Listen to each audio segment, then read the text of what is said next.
High বন্ধুরা, তোমরা সবাই কেমন আছো? আশা করছি সবাই ভালো আছো। তো আমিও ভালো আছি। আজকে দেখো আমি আবারও একটা নতুন রেসিপি নিয়ে চলে এসেছি। আজকে আমি বানাবো ছোট ছোট পুঁটি মাছ দিয়ে আলু বেগুন দিয়ে একটা পাতুরি টাইপের।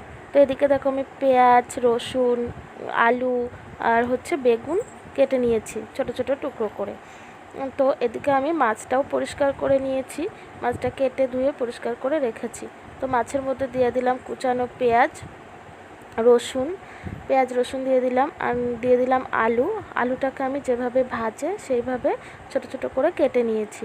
বেগুনটাকেও ওরকম ছোট ছোট করে কেটে নিয়েছি, দিয়ে দিলাম বেগুনটা।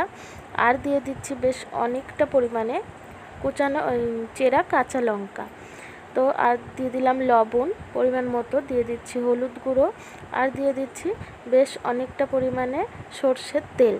আমি আর কোনো তেল দেবো না, এই একসাথেই আমি তেলটা দিয়ে দিলাম, দিয়ে খুব ভালো করে আমি মাছটাকে মেখে নিলাম। তো এদিকে দেখো আমার কড়াইটা গরম হয়ে গেছে, আমি মাছটাকে দিয়ে দিয়েছি, দিয়ে ঢেকে রাখবো কিছুক্ষণের জন্য ঢেকে রাখলাম। এবারে আমি ঢাকাটা খুলে খুব আস্তে আস্তে এপিট ওপিট করে নেড়ে চেড়ে দেবো। খুব আস্তে আস্তে কাজটা করতে হবে, না হলে মাছগুলো ভেঙে যাবে। আবারও কিছুক্ষণের জন্য আমি রেখে দিলাম, আর ঢাকা দিইনি। দেখো বেশ অনেকটাই শুকিয়ে এসেছে। আবারও একটু ভালো করে নেড়ে চেড়ে দিলাম। তারপরে দেখো আমার মাছটা এদিকে হয়ে গেছে, বেশ শুকনো শুকনো হয়ে এসেছে। আমি এবারে নামিয়ে নেব। তো মাছটা নামিয়ে নিলাম, হয়ে গেছে আমার মাছটা। রেসিপিটা যদি ভালো লাগে থাকে লাইক কমেন্ট শেয়ার করে দিও, আর হ্যাঁ, অবশ্যই করে আমার চ্যানেলটাকে সাবস্ক্রাইব করে দিও। সবাই ভালো থেকো।